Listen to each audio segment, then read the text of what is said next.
어, 이 예레미야 애가를 우리가 지난번에 한번 본 적이 있는데, 이 예레미야 애가는 하나님께 범죄해서 바벨론의 멸망을 당한 유다민족, 그것을 가슴에 안고 너무나 안타까워 아파서 어떻게 하나님의 백성들이 이렇게 이방 족속 바벨론에 의해서 멸망을 당해야 되는가 하는 아픔을 가지고 눈물로 지새웠던 예레미야의 슬픈 노래가 예레미야 애가입니다. 이 예레미야는 멸망을 당해서 모든 기쁨이 사라지고 춤도 사라지고 면류관도 사라진 그런 유대 땅을 보고 탄식합니다. 그것이 15절과 16절에 나오는데요. 같이 읽어볼까요? 시작. 우리의 마음에는 기쁨이 그쳤고 우리의 춤은 변하여 슬픔이 되었사오며 우리의 머리에서는 면류관이 떨어졌사오니까지입니다. 이들이 기쁨을 잃었고 춤이 변하여 슬픔이 되었고 그리고 머리에는 면류관이 떨어졌다. 그러면서 이 기쁨이 사라지고 춤이 슬픔이 되고 면류관이 벗겨진 원인에 대해서 16절 뒤에 설명하기로 오호라 우리의 범죄 때문이다. 범죄 때문이다. 슬프게도 이것은 우리가 죄를 짓기 때문이다 라고 예레미야는 노래합니다. 여러분 반드시 모든 일에는 원인이 있고 결과가 있게 되어 있습니다. 그래서 이사야 3장에서 이사야는 이렇게 말합니다. 의로운 사람에게 말해라 하면서 그 의로운 사람에게는 뭐가 있느냐? 그들에게는 복이 있다. 그들이 한 일에 보답을 받는다. 그리고 의인들은 기쁨을 누릴 것이다 라고 말해주라 했습니다. 여러분 제가 오늘 이 말씀을 드려서 여러분에게 말합니다. 의로운 사람이 되십시오. 그러면 복이 있을 것입니다. 여러분의 한 일에 보답이 있을 것이고 기쁨을 누리게 될 것입니다. 오늘 낮에도 천지 만물을 창조하신 하나님에 대해서 말씀을 전했는데 여러분 그런 믿음을 가지면 여러분 저는 오늘 뭐 평소 길게 하지만 더 좀 길게 오늘 말씀을 정말 교인들이 제가 오늘 말씀을 전하면서 요절요절 전했던 말씀들은 좀 다 체크해놨다가 다시 여러분이 좀 집에서 묵상했으면 좋겠어요. 그 말씀만 계속 묵상해 나가도 오늘 설교가 이어질 것입니다. 그러면서 이런 한조한 목사의 이야기가 아니라 성경이 계속 말해오고 있던 부분들을 다만 구설처럼 엮었을 뿐인데 그것이 정말 우리에게 중요한 얘기라는 것이죠. 우리 인생에 오늘 저는 정말 중요한 얘기를 했다고 저는 믿어 의심치 않습니다. 우리는 반드시 천지 만물을 창조한 하나님을 제대로 믿어야 되고 제대로 믿으면 아까 말씀드렸던 오전에 말씀드렸던 그런 신앙으로 우리는 바뀌어지게 되어 있다는 것이죠.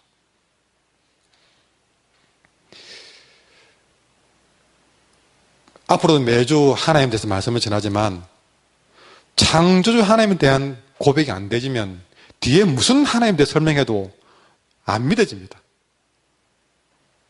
그러니 여러분 이번 한 주간은 좀 시간을 내어서라도 개인적으로라도 오늘 설교를 다시 듣고 그렇게 하셔서 여러분 막 그냥 줄줄 외우시고 아니면 그 내용들을 기도로 바꾸셔서 그까지 기도하셔야 됩니다.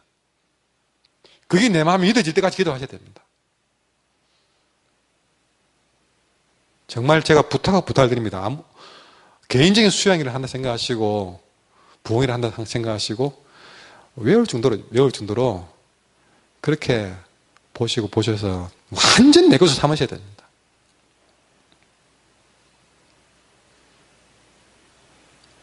그러면 오늘 말씀에 나온 것처럼 그런 자에게는 복이 있을 것이고 그 한 일에 보답이 있을 것이고 기쁨을 누릴 것이다.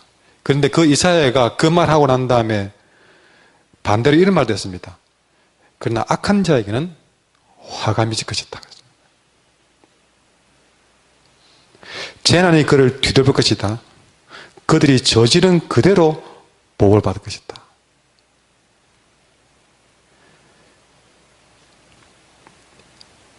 여러분, 예레미야가 이 본문에서 오호라 우리의 범죄 때문에 이렇게 기쁨을 빼앗겼고 밀려간을 빼앗겼다고 했는데, 그 범죄가 뭐냐 것이죠. 어떤 죄를 지었기에 기쁨을 빼앗겼고 춤을 빼앗겼고 밀려간을 빼앗겼느냐. 어떤 죄냐. 여러분, 그 예레미야는 예레미야 2장 19절에서 말했습니다. 너가 저지른 악이 너를 벌하고 네 스스로 나에게 돌았으니. 여러분, 너가 저지른 악이 너를 벌한다고 했습니다. 그리고 네 스스로 하나님에게서 돌아섰다는 것이죠. 그 배신이 너를 징계할 것이다 표현했습니다. 그러니 가장 큰 죄악은 뭐냐면 살인을 저지를 수도 아니고 강도짓을 한 것도 아닙니다. 우리가 저지른 가장 큰 범죄는 하나님을 믿지 못하고 돌아선 것입니다. 그 배신함이 너를 징계할 것이다 그랬습니다. 오늘 제가 낮에 말씀을 계속 반복해서 듣고 믿으라고 하는 이유가 거기에 있습니다.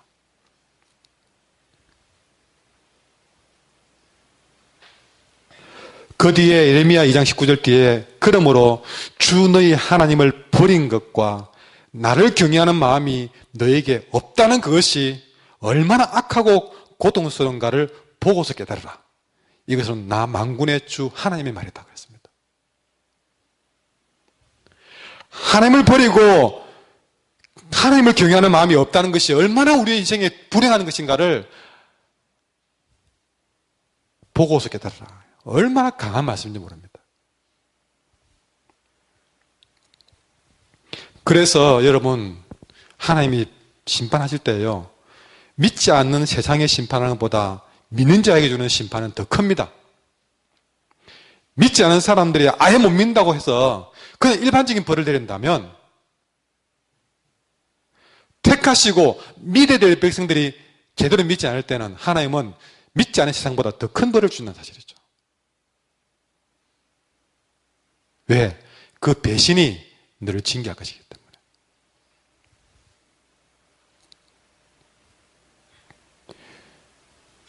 그 증거가 예레미야 시대의 유다 백성들이었습니다. 바벨론에 의해서 멸망당한 나라가 한둘이 아닙니다. 거의 전부가 멸망당했으니까 웬만한 나라는 다 바벨론 멸망당했습니다. 그러나 유독 예루살렘만은 비참하게 멸망당했습니다. 끝까지 버텼던 왕은 그가 보는 앞에서 그의 사랑하는 신하들과 두 아들이 죽임당한 것을 두 눈으로 보고 난 다음에 자기 두 눈도 그걸 다 보고 난 다음에 바벨론 왕에 의해서 두 눈까지도 뽑히고 짐승처럼 끌려갔습니다. 그것을 예레미야와 온 백성들이 보았던 것이죠.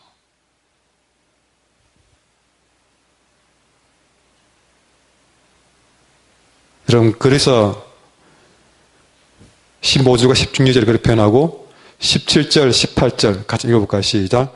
이러므로 우리의 마음이 피곤하고 이러므로 우리의 눈들이 어두우며 시온산이 황폐하여 여호가 그 안에서 없나이다. 과거에 이스라엘이 누렸던 영화는 다 사라지고 그 영광의 자리에 고통과 재앙이 찾아와서 주인 노릇합니다. 주변 사람들은 이제 조롱하고 비웃기 시작합니다. 아무리 봐도 이스라엘은 엎질러진 물처럼 도무지 이제는 주워 담지 못할 만큼 회복이 불가능해 보입니다.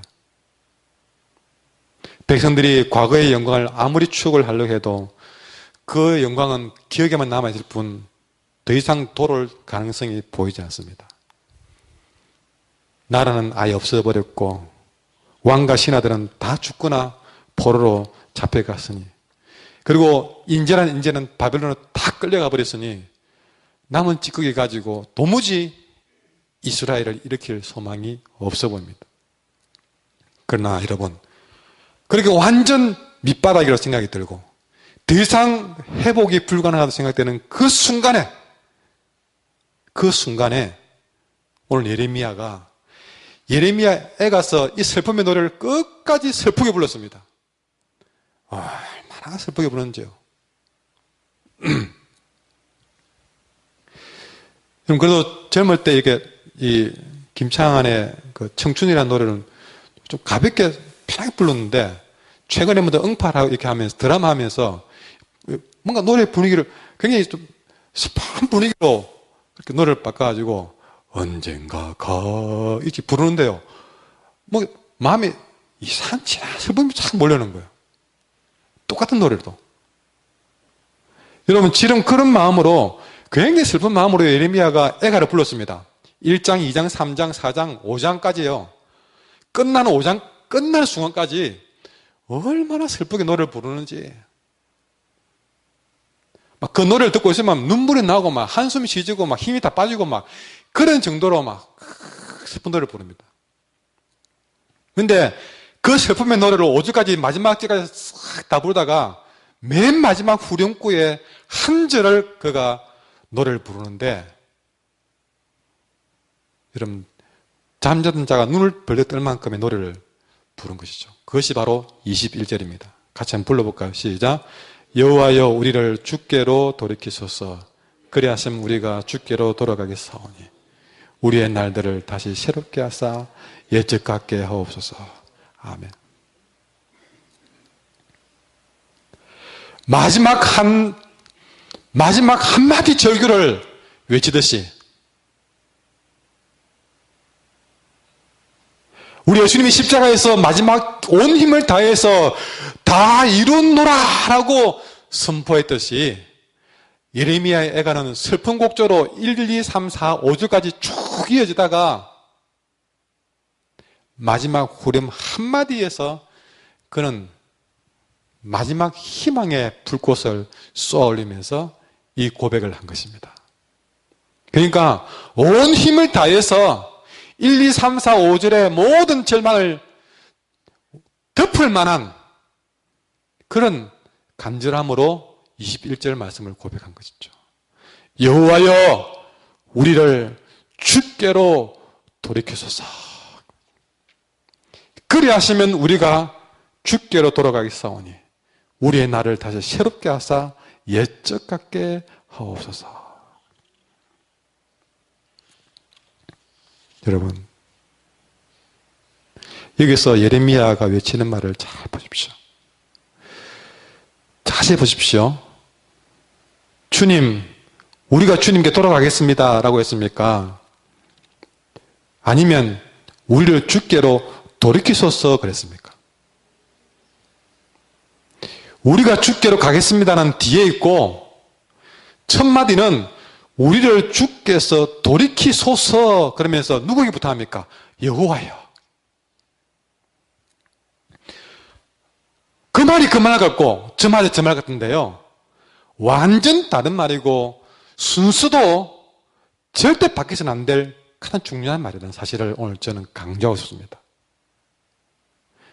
오늘 제가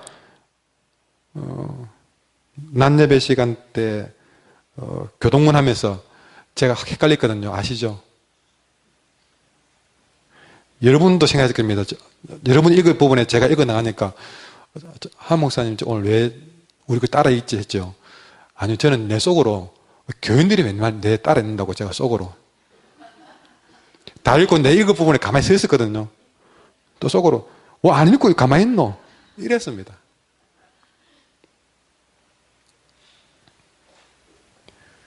뭐 이래서 저래도 뭐 우리 그거는 교동문은 좀 그렇게 뭐 섞어 읽고 뭐 그래도 문제 안 되는데요. 오늘 21절은 토시 하나도 바꾸고 읽으시면 안 됩니다. 이 순서에는 굉장히 중요한 이유가 있다는 사실이죠. 다시 말하지만 주님 우리가 주께로 돌아가겠습니다. 여러분 우리가 낮에 천지 만물을 창조한 하나님을 제대로 믿자. 그러면 우리 마음에 드는 게 뭡니까? 그래 내가 이래부터 주님을 천지 만물을 창조한 주님을 내가 열심히 믿겠습니다. 전부 다 그렇게 나옵니다. 근데 여러분 그때부터 시작이 아닙니다.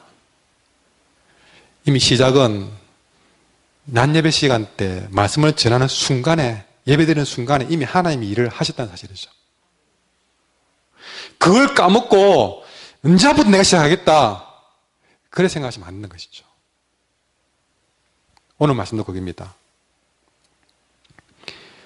이스라엘 자손을 돌이키는 키가 하나님의 손에 있다는 사실을 고백한 것입니다.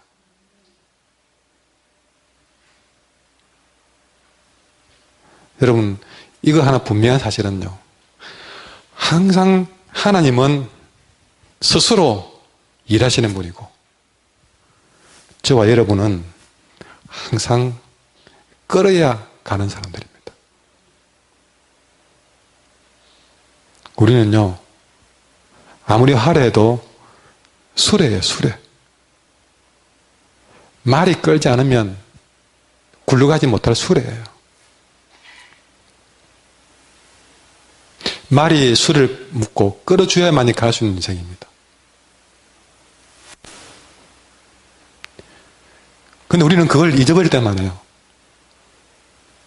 놔주면 가지도 못할 수레가 말을 끌려고 그럽니다.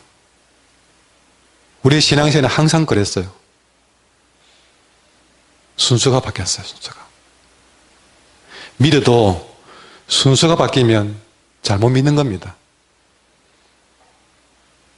내 마음에 잘 믿어봐야 되겠다 마음을 주신 분은 하나님이세요. 그거 안 되면 우리는 절대 못 일어납니다. 일어날 생각도 안 해요. 그래서 오늘 낮에 그 말씀을 주신 것 자체를 감사하셔야 됩니다. 안 그러면 우리는요, 또 천지 만물이 주님이 창조하신 것이라는 껍데기만 믿고 진짜의 의미를 모르고 또 신앙생활을 하고 말 겁니다. 하나님이 우리를 사랑해서 그 비밀을 깨고 열어주기 때문에, 그게 어떤 답이 있는지를 보여주기 때문에 내 마음에서도 그리 믿어봐야 되겠다는 마음이 생긴 것이죠.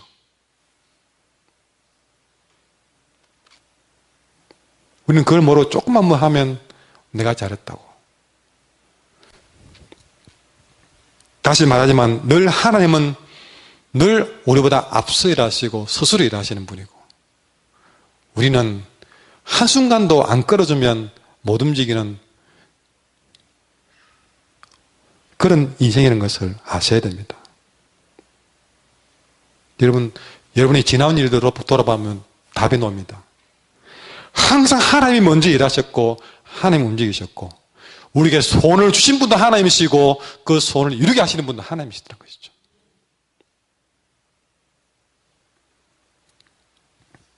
그래서 우리는 여기서 여호와여, 우리 스스로는 돌이키거나 회개하거나 결심하거나 새롭게 할 수 없습니다. 우리를 돌이키고 깨닫게 하고 결심하게 하고 일어서게 만들고 새롭게 하는 모든 답은, 키는 오로지 여호와 당신께 있습니다. 그러므로 하나님이 우리를 돌이켜 주셔야만이, 그럼 우리는 드디어 주님께 돌아갈 수 있습니다. 하나님이 역사하지 않는 한, 은혜 베푸지 않는 한 우리는 아무것도 할 수 없습니다. 여러분의 힘으로 천지 만물을 창조한 하나님을 믿을 수 있겠습니까? 죄송하지만 불가능합니다.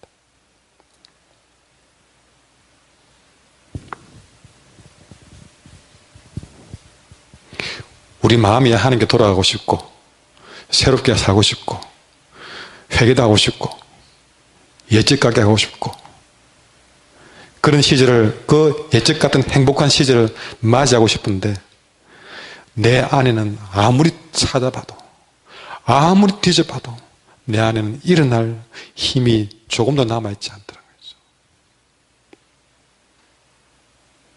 하나님의 은혜가 내게 부어져야만이 일어날 수 있습니다.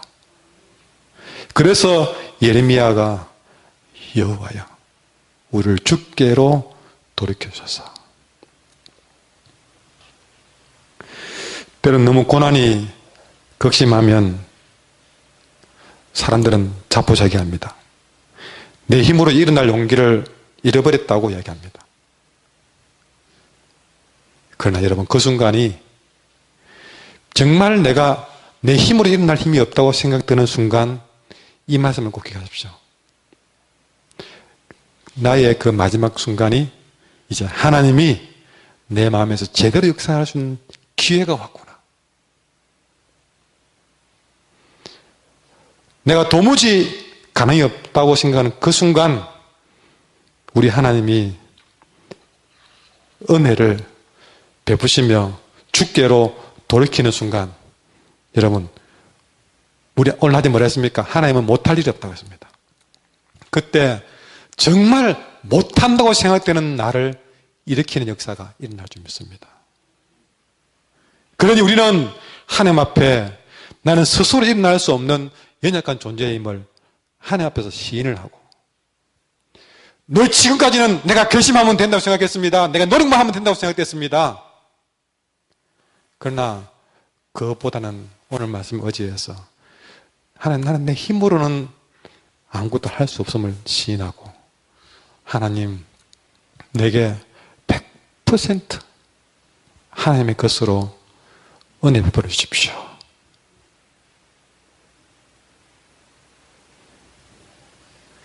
우리의 몸은요, 조금만 잠 안 자도 지금 피곤이 몰려오고, 조금만 밥 안 먹어도 힘이 빠지고, 우리는 조금만 기분이 안 좋아도 힘이 빠지고, 우리 에너지는요, 우리 몸, 우리가 가진 에너지는 풍선 같아요.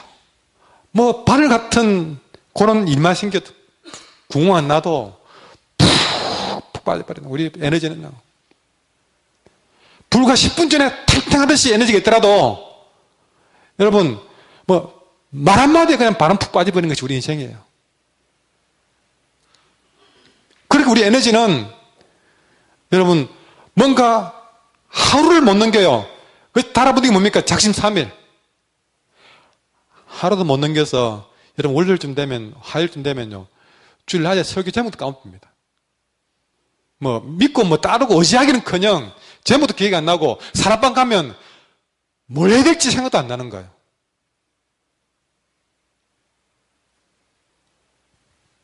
뭘 나눠야 될지, 뭐 나누자 그러면 막 스트레스를 받고 난리 납니다. 그럼 적어도 우리가 사랑방에 가면 우리가 나눠 먹을 간식을 챙겨가듯이 적어도 그 자리에서 말씀을 나눌 만한 거리 한 가지는 준비가 가셔야 됩니다. 그렇게 해서 서로 나누고 온 거예요. 근데 우리가 그렇게 쉽지 않아요.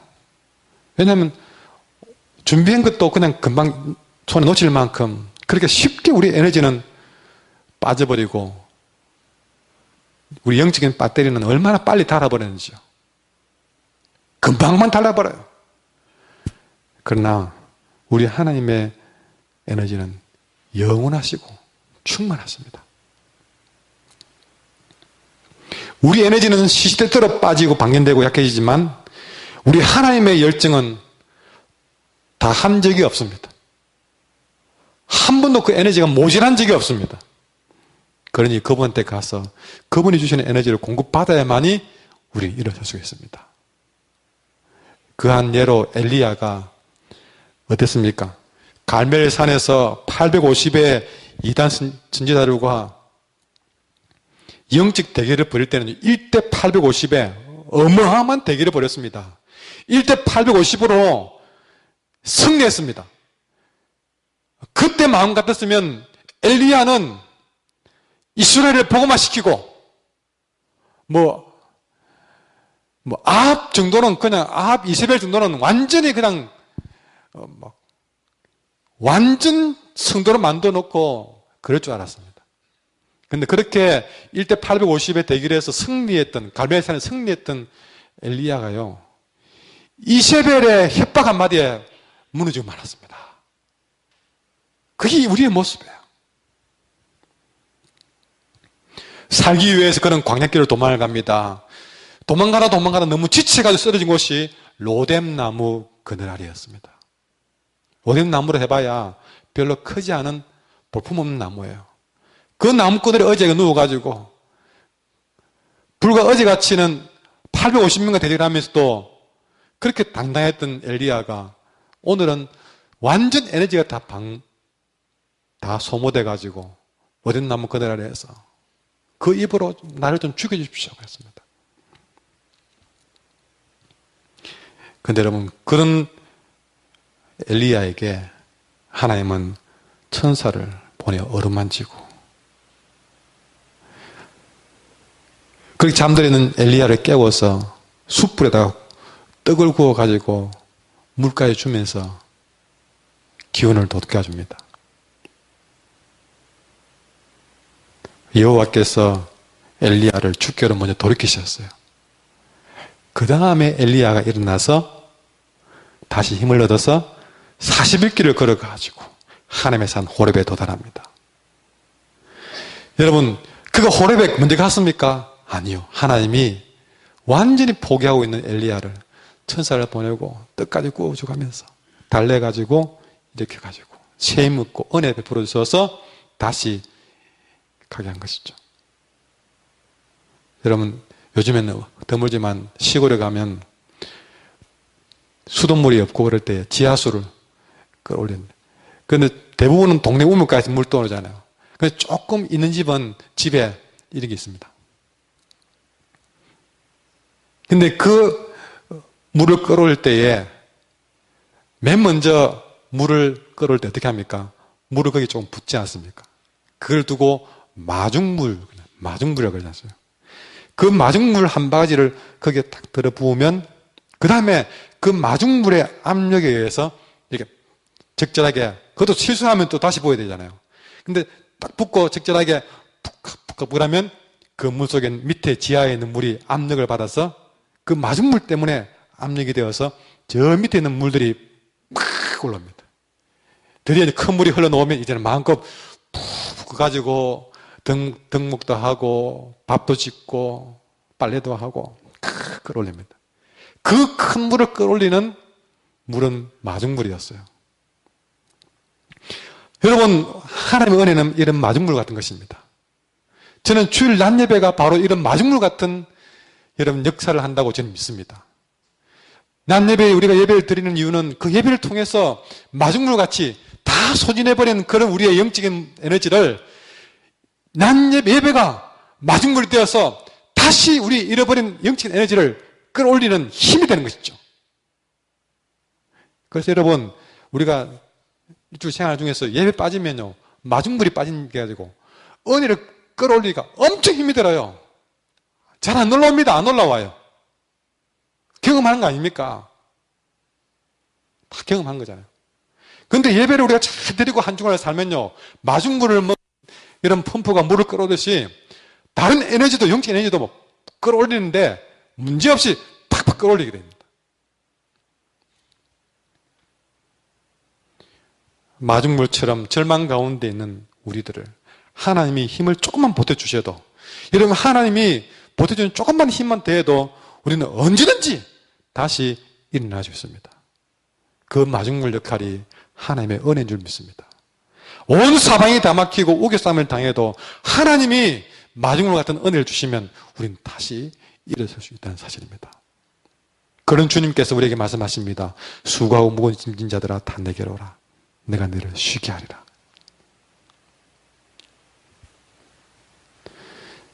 우리가 이 말씀 앞에서 너무나 감사한 것은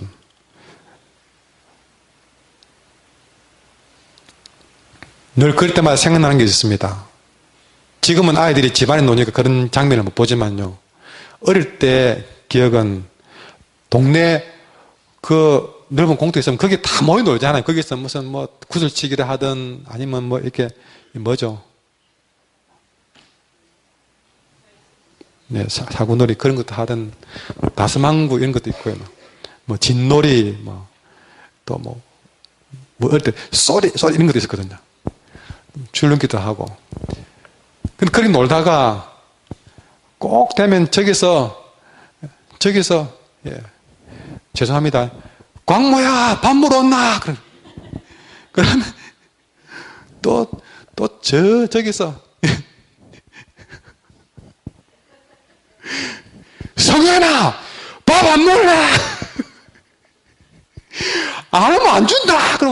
땀이 뛰다 찢었다고.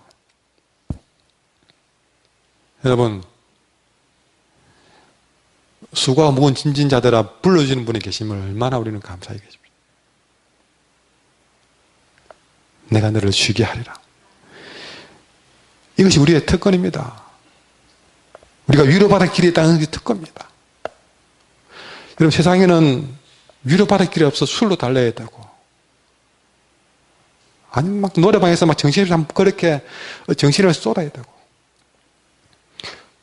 우리는 그럴 필요 없이 이렇게 주님 앞에 나오면 찬양도 할 수 있고, 기도도 할 수 있고, 말씀 들으면서 힘도 얻을 수 있고. 여러분, 제가 목사라서 그런 얘기가 아니고, 우리에게 얼마나 큰 은혜고, 우리에게 이런 마중물이 있다는 자체가 얼마나 감사한 일인지. 내 무거운 짐을 내려놓을 수 있는 분이 있고, 받아줄 수 있는 분이 있다는 사실. 근데 그분이 어떤 분이었습니까? 오늘 낮에 말인 천지 만물을 창조하신 분 앞에 내 문제를 내려놓으셨다는 사실이 얼마나 감사한 일이겠습니까? 때로는 여러분 제가 막 그리 좋아도 안 했지만 애완용 강아지를 키우고 싶은 생각이 들 때였어요. 키워도 봤습니다. 그 왜 키운지 아십니까? 좋아서 귀엽기도 하지만 아이고 내를 꼬리 흔들어가면서 반기를 말하는 건 니 뺏겼구나. 어때는 그 강아지 하나가 내게 너무 반가울 때 있었어요.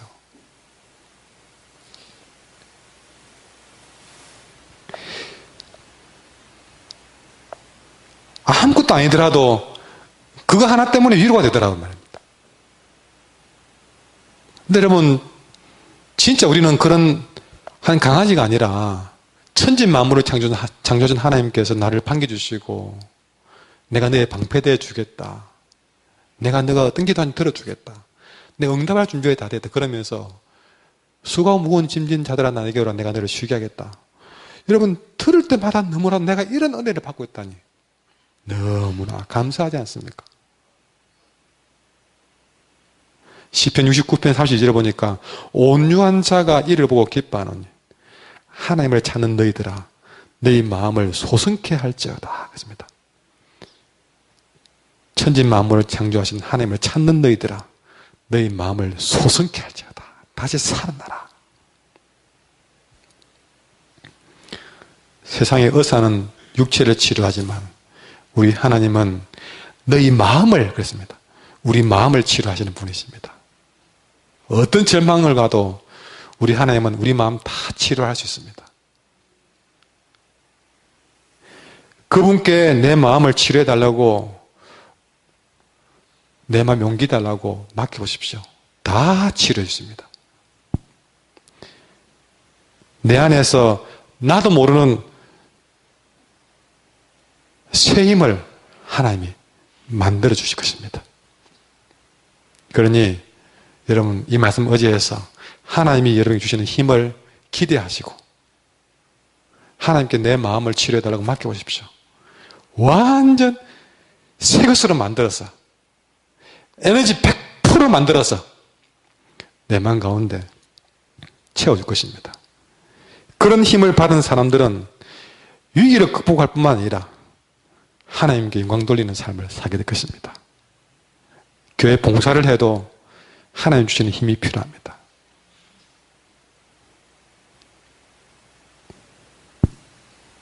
그래서 베드로전서 4장에 말하기를 만일 누가 말하려면 하나님의 말씀을 하는 것 같이 하고 누가 봉사하려면 하나님의 공급하시는 힘으로 하는 것 같이 하라 그랬습니다.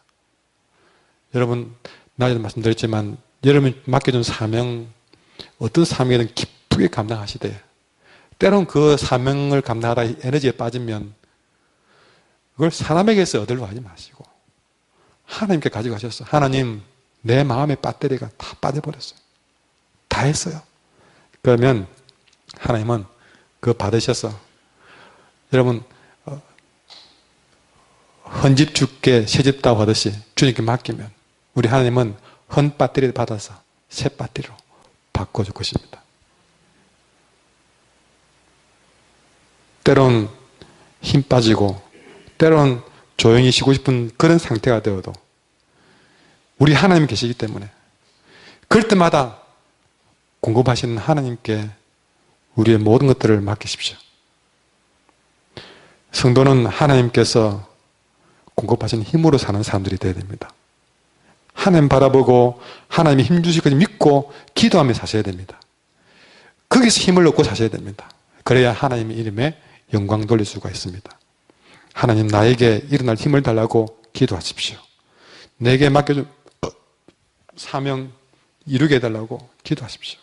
그러면 하나님은 반드시 도와줄 줄 믿습니다. 따라하십시오. 여호와여 우리를 주께로 돌이키소서. 우리 대신에 내 이름 넣어서 여호와여 시작. 여호와여 주께로 돌이키소서.